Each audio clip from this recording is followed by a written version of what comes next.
How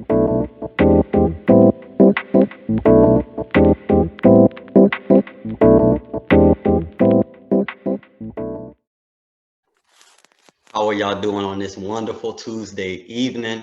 Welcome to another edition of the Black and Gold Hour podcast. This is your host, Merv, and I'm back to give you Saints news, all things Saints for Saints fans by a Saints fan.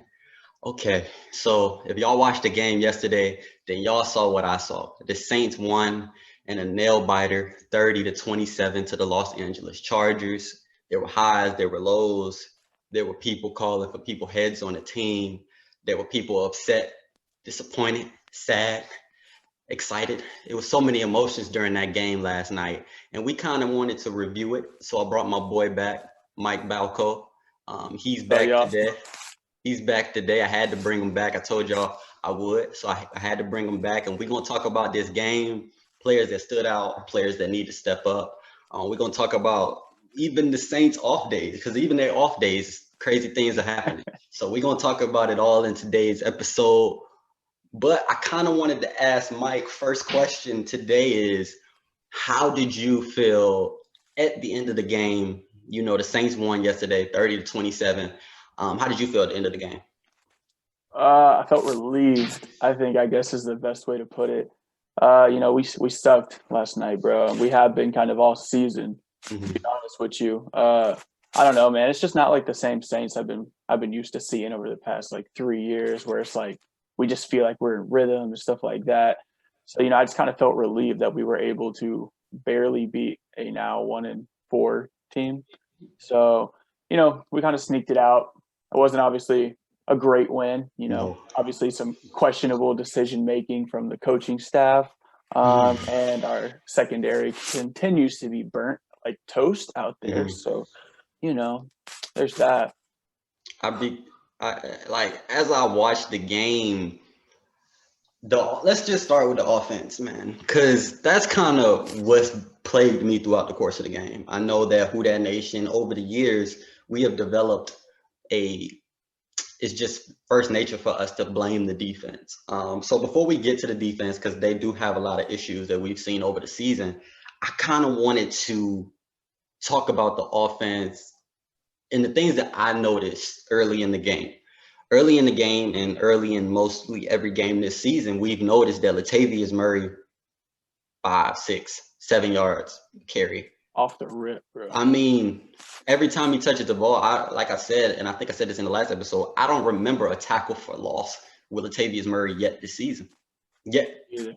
So, Yes. exactly. So 5, 6, 7 yards a clip on first down.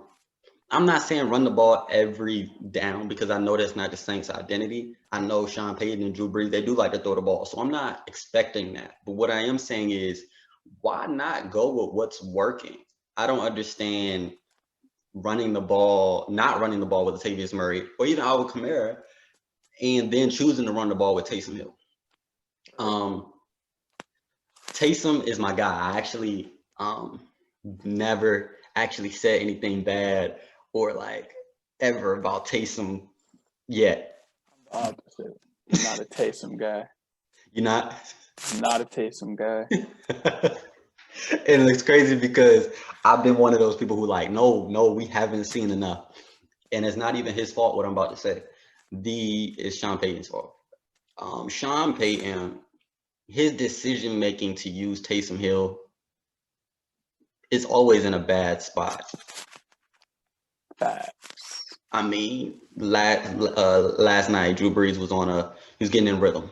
Something that we haven't seen a lot from Drew Brees other than the Detroit Lions game. He's in rhythm, people are open, and we're making plays, and it always seems like he throws Taysom Hill in random times. I mean, where do you think Taysom should stand in this offense? Because we want to see him on the field, but how? In what capacity? Similar to where he's been his entire career, kind of like a tight end, fullback, running back, everything besides quarterback role is where I like to see Taysom Hill. I don't know, man. It's like it seems like it's like they try to overuse the fact, like the coaching staff overuses the fact that they're the Saints coaching staff, that they have Right. Sean Payton. It's like we have all these weapons, bro. Like we have Deontay Harris. Obviously, he's inactive. I'm just saying, like in a general sense, like we have all these playmakers: Ty Montgomery, Alvin Kamara, Taysom Hill, all these dudes who can make all these plays. But it's almost like it's hurting us to a certain extent because defenses are expecting us to do some tricky shit, bro. Mm-hmm. And so, like, whenever Taysom Hill's on the field, like 99% of the time, the defense is going to know that it's going to be a run pass option, or it's going to be either like a fake handoff to where either Alvin's running it or Taysom's running it. So all you have to do, bro, is you got to have that outside backer watch Alvin, and you got to have that inside backer watch Taysom. It just doesn't work anymore, bro. So we just kind of need to just keep using him in that, like, where he's best utilized, which is, on special teams, and then in that like flex tight end role where we can use his speed to our advantage, because he's one of our best receivers, unfortunately. As terrible as that sounds, I would take Taysom Hill as our number 3 receiver over just about anybody else. Correct. So I think that's where he's best, right there.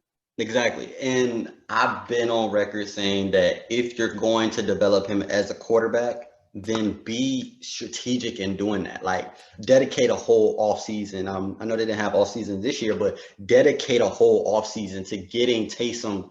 But when Taysom's in the tight end room, the quarterback room, the special teams room, when he's in everybody's room, he can't focus in his decision making. We don't know what his capabilities are as a quarterback, but we do know that he hasn't been making the right decisions on the field, especially in the run pass option. But maybe that's not even the biggest issue with the offense. Maybe it's not going with what's working. For me, the problem that I have with the Saints is I think the Saints are self-aware. The Saints, Sean Payton, I'll say specifically, Sean Payton is very self-aware. He's I'm a top 5 play caller of all time. But if you're a standard Saints fan, I mean, we know what's about to happen. It's about 25 different plays. And if you watch enough games, you kind of know screen, bubble screen, swing pass, seam route. Is he the same offensive mastermind that people think? I don't personally don't think so. I've never been like a crazy big Sean Payton fan. I've always hated having Sean Payton as our head coach, because having Sean Payton as our head coach is half the reason Saints fans have heart attacks every single week.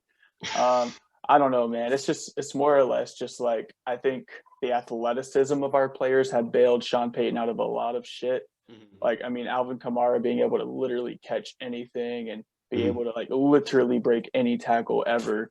Right. Just kind of sealing his best running back in the NFL status. Don't at me.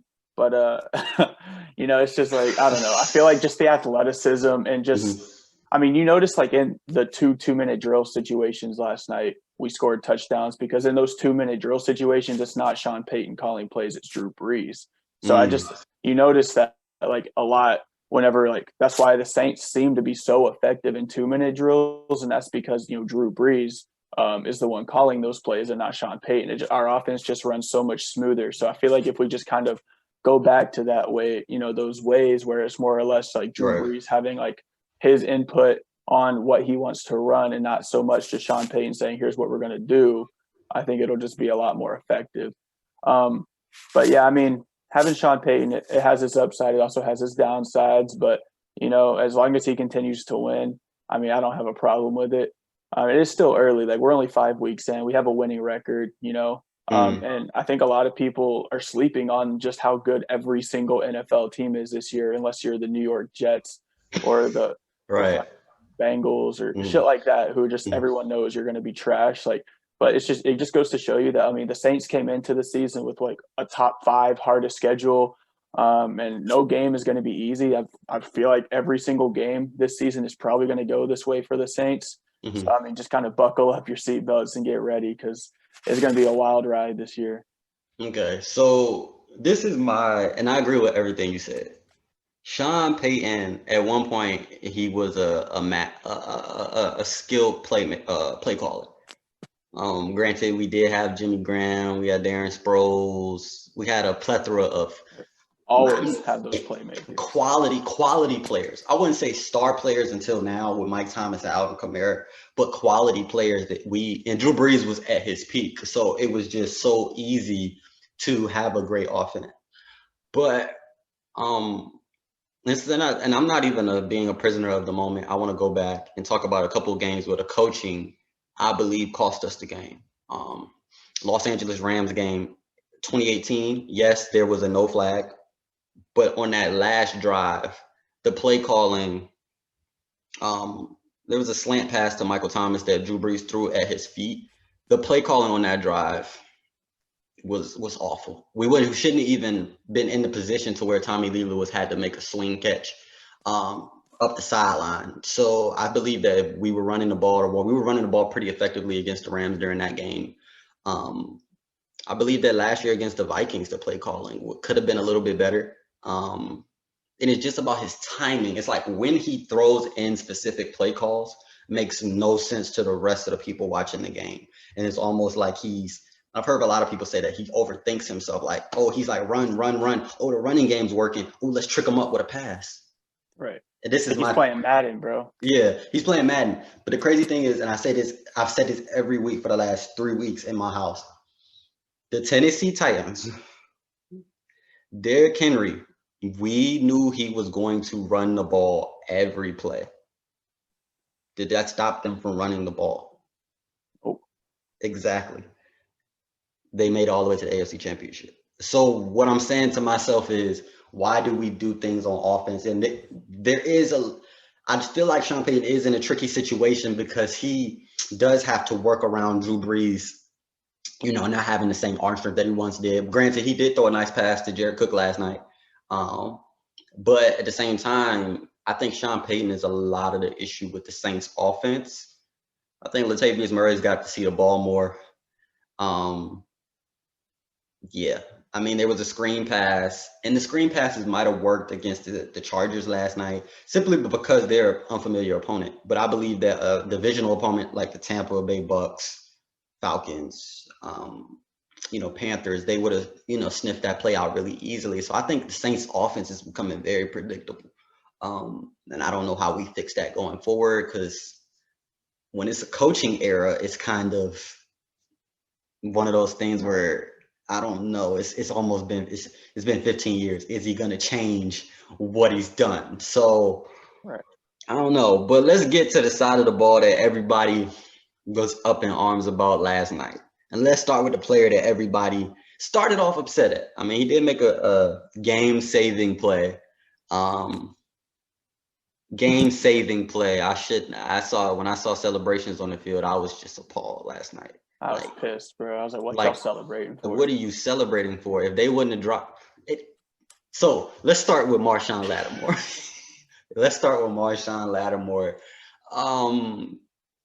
What's going on with him? Is it him? Is he in his head? Are the receivers that he's up against really just that good? Bro, what's going on? It's that smoke, bro. I'm telling you, bro. It's like, I don't know, man. It's like the Saints culture was like lit as fuck the past 3 years. Right. And then this year it's just like they're just too cocky, bro. They just need to be humbled real quick. And I think I was didn't I hop on the show after the Raiders game? Right. I did. I was like, I think that's gonna humble us. But it hasn't, bro. It hasn't. I think what happens a lot with Lattimore, bro, is he focuses in his entire week on stopping the number one receiver. Mm-hmm. And you notice that a lot. Like week 1 against the Bucks, he locked the hell out of Mike Evans. He locked him down. If it's somebody that he can guard, it's him. Right. So right. Yeah. Exactly. So he always focuses on the primary number one guy. But the thing about the Saints this year and their opponents is they haven't really faced the number one guy of anybody yet. Mm-hmm. Like the Raiders, they didn't go up against. I mean, they had Henry Ruggs, I guess, but the Raiders don't really have a number one. You know what I mean? Right. So it's just he was having to focus on too much. I kind of cut him some slack for that one. The Packers, they didn't really know who the number one guy was going to be. Devontae Adams, he was watching film on him all week because he was listed as questionable, so he was prepared for him. Adams didn't play. He's on the fly trying to learn a whole new different, receiver. So I think that's a lot of cases with a lot of corners is you focus your entire week on one receiver. And this week it was the case with Keenan Allen. The first drive, he was locking up Keenan Allen. And then Allen goes down right after that first drive, doesn't play the rest of the game. And then next thing you know, you got Mike Williams just dogging him. You got some unnamed dudes just dogging him. So, I mean, every receiver's different. And I mean, obviously, if you're one of the best corners in the league, that should not throw you off at all. But Right. for Marshon Lattimore, it does. And honestly, I'm kind of thankful that he's kind of being exposed earlier this year, so we don't go and pay him $60 million at the end of the season just for him to play like shit the next 5 years. Look, and you're right. There's quality people that we have not signed and we will not be able to sign because of Hendrickson. Don't even we follow each other on Twitter, so you know how I feel about Trey Hendrickson. But ooh, we're gonna get to that. So Marshon, I mean, I know we talk about, and I said this last night. I know we talk about.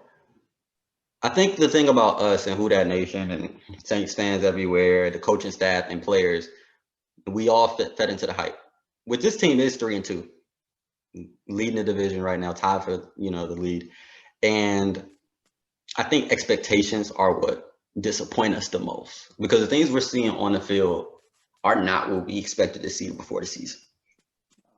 And Marshon Lattimore, we talk about how he, feeds into his own hype and he, plays to his competition. I tweeted last night, is it a possibility that, I won't say the whole team, there's players that do play every week. Kamara, Demario Davis, Trey Hendrickson. I believe Cam Jordan plays hard every week. Is it possible that the whole team plays down the competition, especially on the defensive end of the ball? Defensive line single-handedly kept us in the game last night. If it wasn't for the defensive line, the game would have been over by the second quarter. It was scary what we saw last night. I don't know about Marshon Lattimore. I kind of group him with all the rest of the secondary players at this point. He hasn't proven anything this season. The teams aren't afraid of him anymore. And at least we won't have to pay him. But we did lose players because of potential signing. Von Bell, we lost Von Bell. You know how useful Von Bell could be right now over Malcolm Jenkins. I'm just saying. I just think it kind of enhances the value of Janoris Jenkins, who a lot of people hate on early in the season. But honestly, if you think about it, Lattimore was taken out of the game for part of the game last night, bro. That's your number one corner, and you already don't have Janoris Jenkins. Granted, it could still partially be because of his hamstring injury. Those things don't heal in 2 weeks. You know what I mean?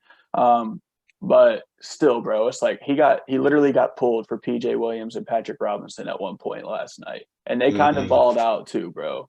So if you think about it, dog, if you have Janoris Jenkins, you're fine, bro. Janoris Jenkins, I will take him over Lattimore, honestly, 8 times out of 10. I love Janoris Jenkins, bro. It's the dreads. I swear to God, bro. Same with Marquez Callaway, bro. I don't know what it is. we got to shout him out because he came in and looked like a seasoned vet. He made plays on punt returns, kickoffs. So he didn't have one bad return. Made his catches, got good run, good yards. I think he secured his spot on the roster the rest of the year. He played 75 of the Saints' 93 offensive snaps, and he was just activated to their active roster. It's crazy. I think he was active the past couple weeks, but he never really played. And I thought for sure when we signed Tommy Lee Lewis to our practice squad, he was going to be who replaced Deontay Harris. Right. But I'm thankful they just kept who they already had in Callaway. And I knew as soon as we signed Callaway following the draft that, he was going to have some sort of role in this offense.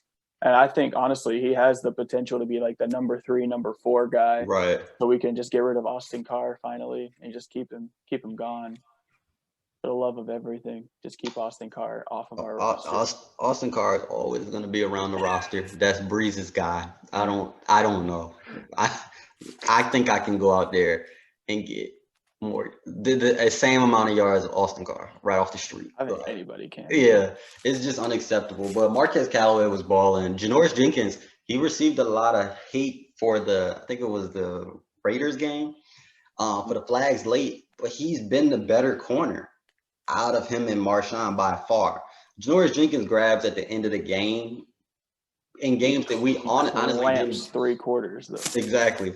He grabs at the end of the game when he knows that he's been beat. And honestly, in those 2 games, Raiders game, we didn't deserve to win. So, I think the defense, and I know a lot of people are coming for Dennis Allen, but I don't know if it's necessarily him all the time or players' lack of focus. And I think that's what Marshawn Lattimore's specific problem is, lack of focus. I mean, Dennis Allen turned down a head coaching job this past offseason to continue to be the defensive coordinator on the Saints, which is worth noting. I mean, I'm sure there's plenty of times where him and Sean Payton butt heads a lot on how things are being ran. And I think also just the loss of Mike Nolan this offseason going to Dallas, a linebackers coach, played a huge impact, a lot bigger one than people thought.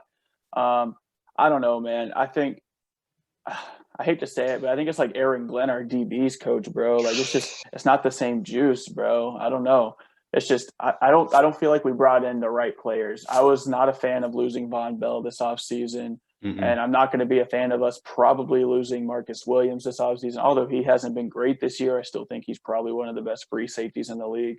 Because more than likely, what's going to end up happening is we're still going to pay Lattimore, and then we're going to miss out on having a great free safety and Marcus Williams, and then try and draft one or sign one off the street. It's not going to be nearly good. Right. I don't know, man. I kind of see it coming. I'm just not looking forward to how that's going to play out. But I don't think the problem is necessarily Dennis Allen. I think it's what you said. It's just like defensive lack of focus. That's right. And just like them not sticking to the game plan, them thinking they have reads that they don't. Just I don't know, man. It's just like I think they, like during the game, get shocked just as much as we do when things don't go their way. And you can tell because the Saints wear their emotions right on their sleeves, dog. Right. Like, it's crazy. Like, you can tell. Like, you can dead ass tell when Lattimore's pissed off, or you can tell he's pissed off. When Drew's pissed off, you can tell, bro. It's one of those things where it's like, sorry to cut you off. And it's one of those things where it's like, it's disheartening when you go into a season with so much expectation, hype, and it almost seems like that's always the curse for the Saints. We're watching the game, and I'm honestly watching the game last night, and I'm like, this is not a good football team right now. Like, there is nothing. Alvin Kamara, Demario Davis, Trey Hendrickson, Thomas Morstead, Will Lutz, amazing kicker. Will is the man. I am, this is not a good football team. Even when they got the ball back, I think the Chargers went up 27-20. I was not confident the Saints offense could go down there and score. It's like the same confidence that we've had all over the years. We've never had confidence in the defense, but now on top of that, we don't seem to have much confidence in the offense as well.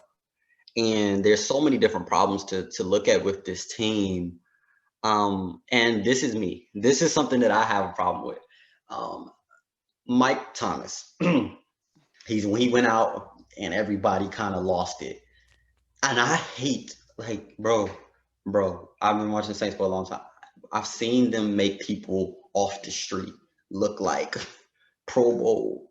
I can't stand the belief that Mike Thomas is such a key to the offense. Like, the offense can't sustain itself without Michael Thomas on the field.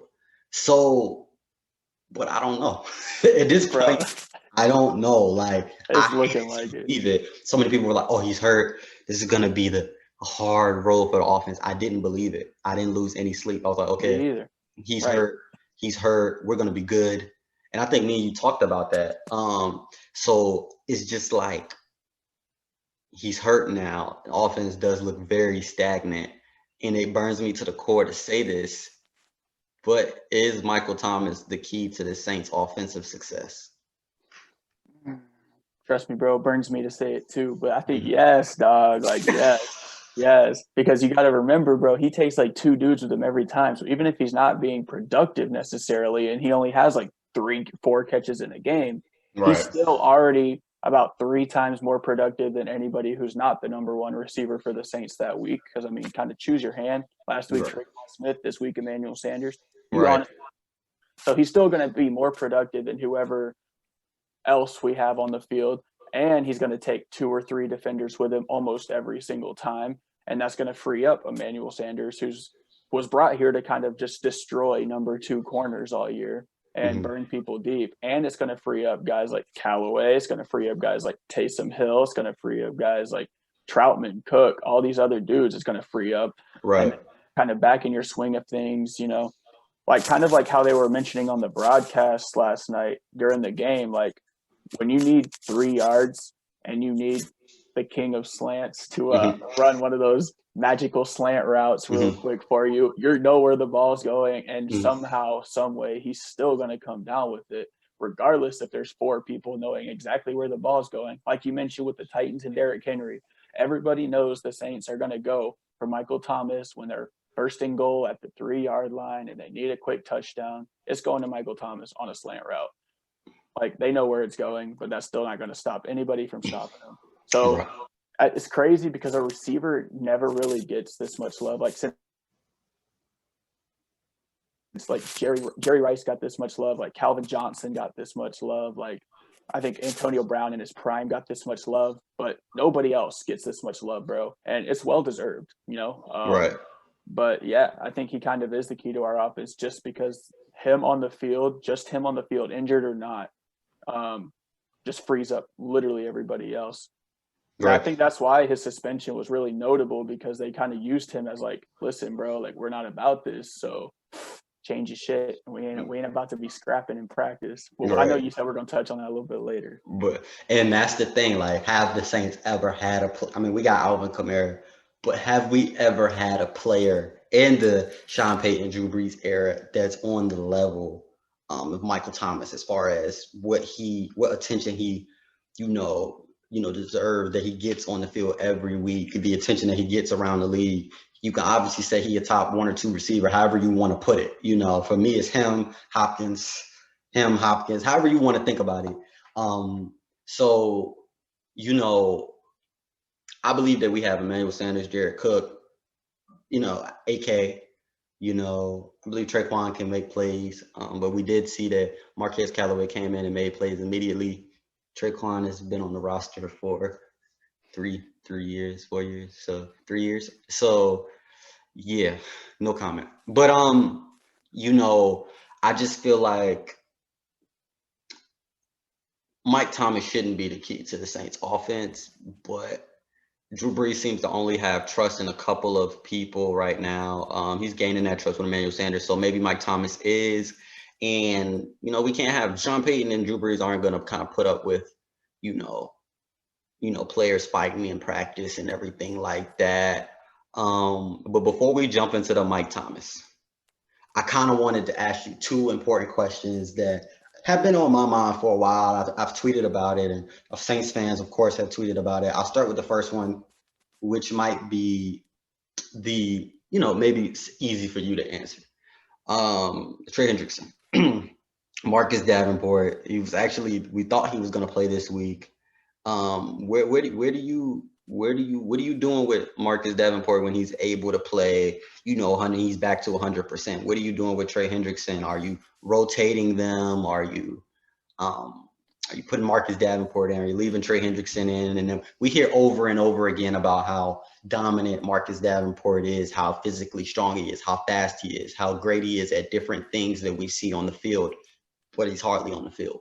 So what's your opinion on the Trey Hendrickson, Marcus Davenport soon-to-be issue?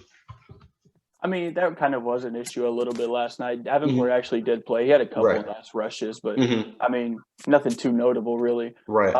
He had a QB knockdown. But I think they did. I think it was both Cam, Hendrickson, and Davenport all on the field at the same time. I think what they did is they kind of lined Davenport up as like the middle D tackle. Right. Or what they did was they kind of did like a twist with like Trey Hendrickson and then lined up in the middle and then twisted around, and Davenport just rushed up the middle.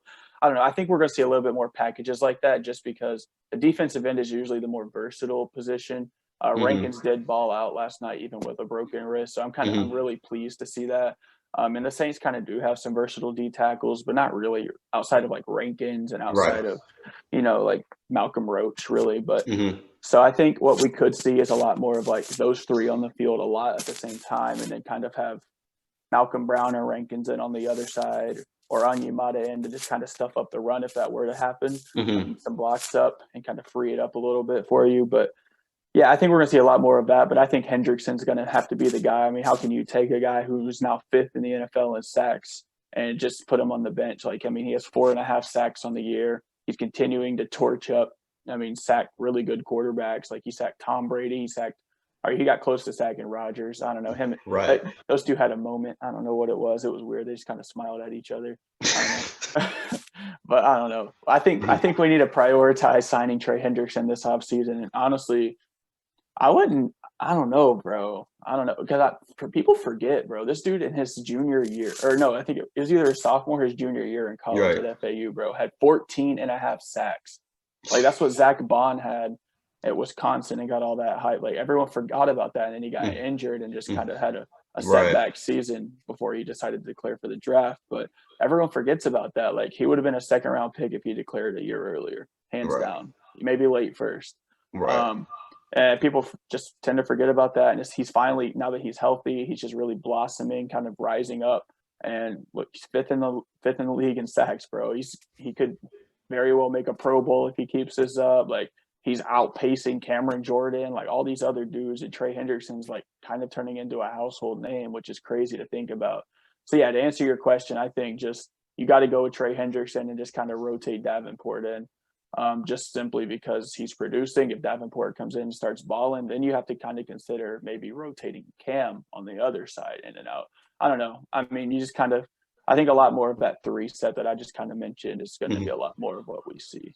Right. And the thing about it is Trey Hendrickson, we don't sign him. He'll be picked up in 24 hours.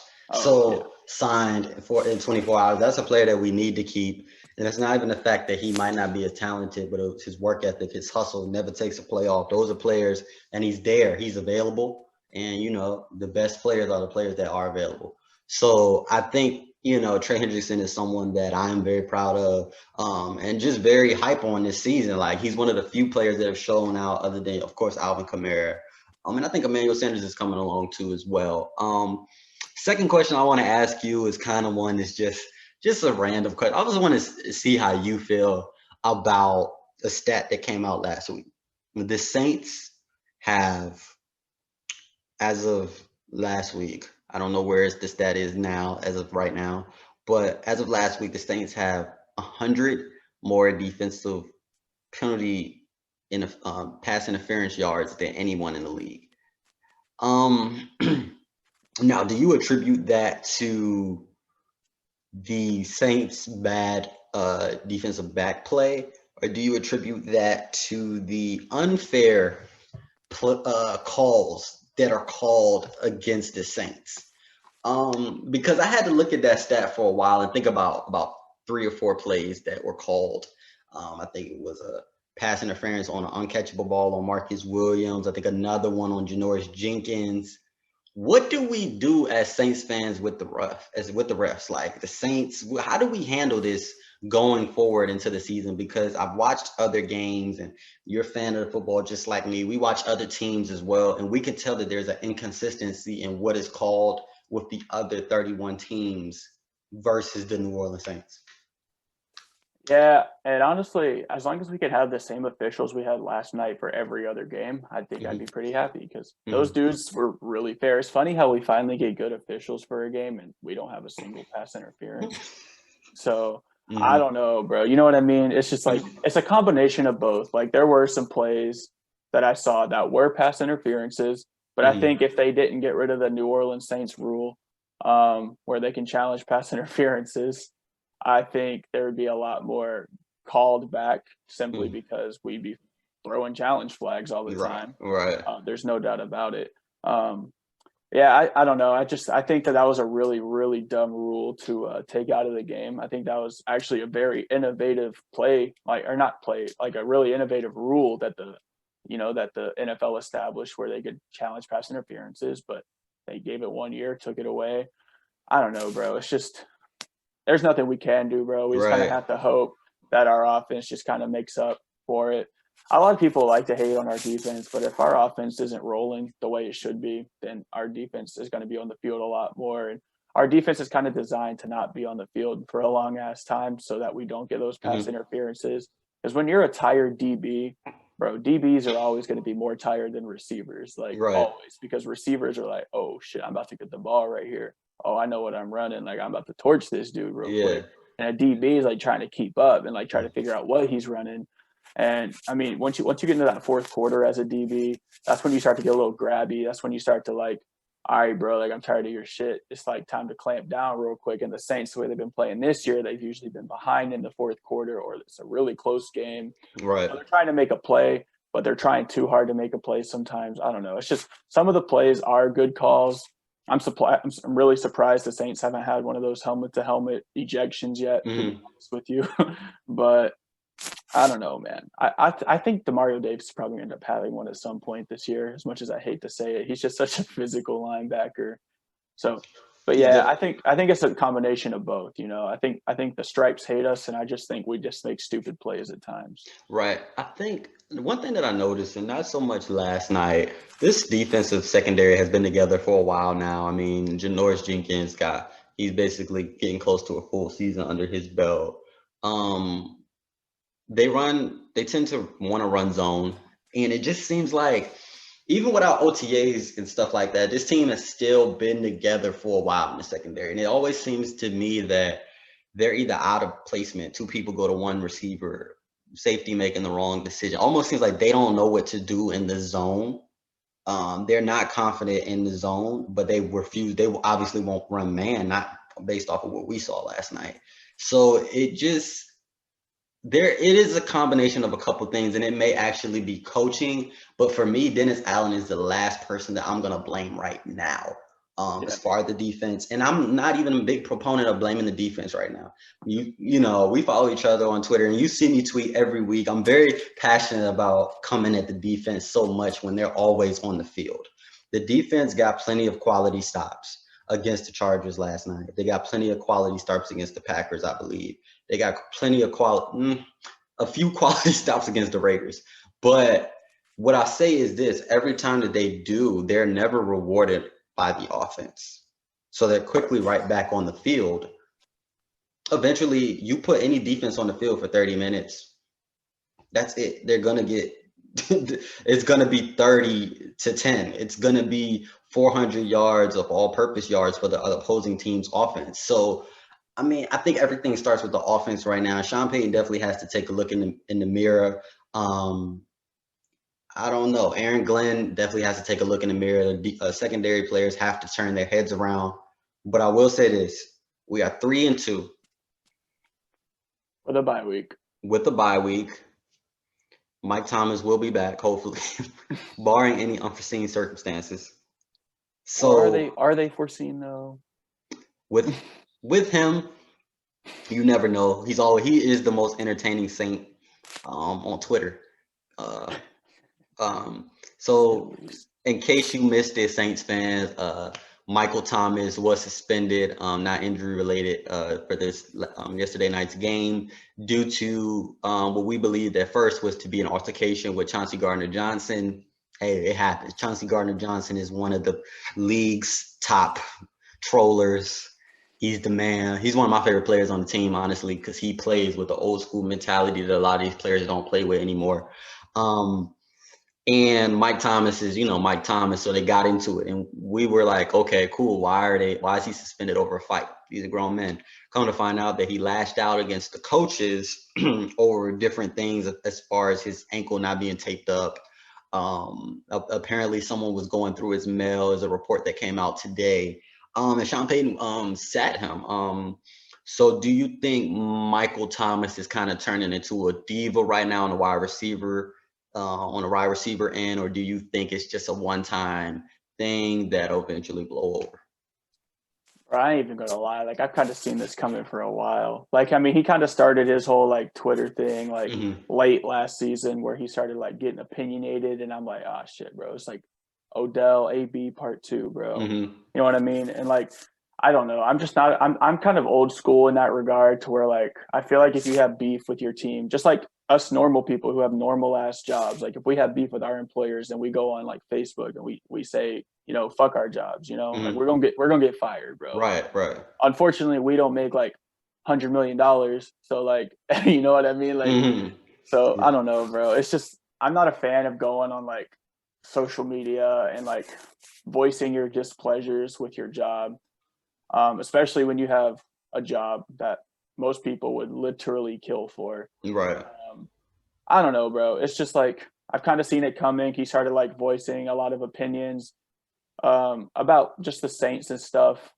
And it's just, it started, you know, started raising some eyebrows. He's actually, it first kind of started off with like his voicing opinions on other teams. And I'm like, all right, you about to stir up the pot a little bit. The better he got. Saints fans. You know. Right. And then that's where it starts with every receiver, bro. And then, you know, they stir up the pot. So it makes teams want to hate us a little bit more. And then, you know, your other receivers, your coaches take note. And you're like, hey, bro, maybe let's chill out a little bit. And then you're like, nah, fuck you, bro. Like, you know what I mean? Like right. I'm here. Like, I've proven myself I can play. And then next thing you know, that receiver misses a couple games, and they start to sit at home, and they start getting a little rowdy on Twitter, and they're like, ask Traquan what I texted him, like over here acting like he's taking credit for like, you know what I mean? It's just like, bro, like I promise you, like your words ain't do shit. I promise you that like you sitting at home has done nothing but hurt this team that just paid you however much money. I don't even remember anymore, bro. Like $100 million or something 2 years ago.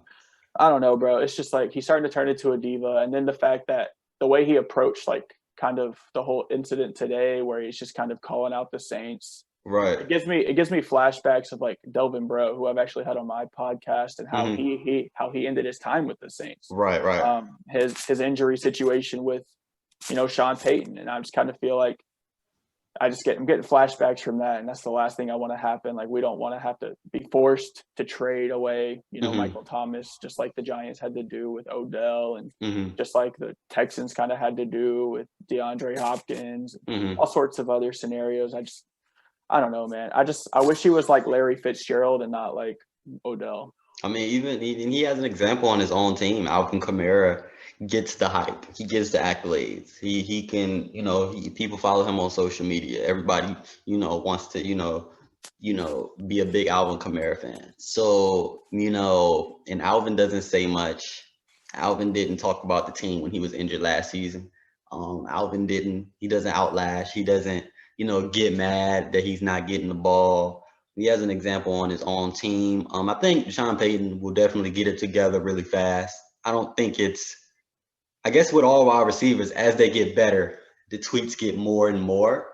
And hopefully it doesn't get to the point where if the team is in a bad time during the season, that he doesn't lash out and create even bigger problems going on. Not worried about Chauncey Gardner-Johnson and anything like that, because he came in like that. So like, it's not really much you could do about him. But Mike Thomas, it could be a bigger issue down the line. But we'll see, you know, we'll see what happens. We'll see what happens with this Saints team. I do believe I'm not ecstatic about where the Saints are right now, but I can say that they're in a good spot for as bad as they've played on both ends of the ball at times. So 3-2 going into the bye week. You know, we're going to review next week. We're going to go ahead and take a look at different players that have stood out this season on the Black and Gold Hour podcast, and just kind of do a quick segment about each player and what makes them so special, you know, this season. I'm going to have my boy Mike back to review the Saints' upcoming game that'll be after the bye week. And, you know, we can't leave you on the Black and Gold Hour without some type of positivity, encouragement, tips. Facts. Let's hear it. So today, I kind of wanted to talk about, I've been moving, y'all. So it's a lot going on. You can ask Mike, you know, I got a lot going on. So like pacing yourself. You got a goal, you got a vision, you got a task. Pace yourself. I know people say Rome wasn't built in one night. When you take your time, you're more likely to do detailed work. You're more likely to not forget what you're doing. And when it comes to a long-term goal and vision that you have, pace yourself. Make sure that everything you're doing is purposeful. Make sure everything that you're doing has substance. And that substance and that purpose will come back to you, and then you can share it with someone else. So this is a quick little Merv Speak segment, but remember to pace yourself. Remember that. Remember to, think about everything that you do before you do it, and then just give everything your all. So that's the Black and Gold Hour Piece of Positivity segment, otherwise known as the Merv Speak segment. I want to thank my boy Mike for coming on the show today. Yes, sir. Appreciate it. As always, it's always fun to hop on the show. No problem, bro. Appreciate you, man. He bringing his insight. We talking Saints. In this season we got a lot to talk about, so he gonna be back, and like I said, he gonna be back to review the game after the bye week. So we gonna do that. No. Yeah, we coming. We bringing it. We're gonna be bringing it all season. Also, follow the Instagram page Black and Gold Hour. Subscribe to the Black and Gold Hour YouTube page. I'm gonna be dropping t-shirts soon, so look out for that on the Instagram page. Look out for the Twitter page. It's coming soon. We got things going, man. We trying to bring y'all Saints content all year round. So thank you guys for listening. If it's your first time, thank you for click and play on it, man. I really appreciate it, man. And you guys have a great day. Be safe. Do your thing. Yes.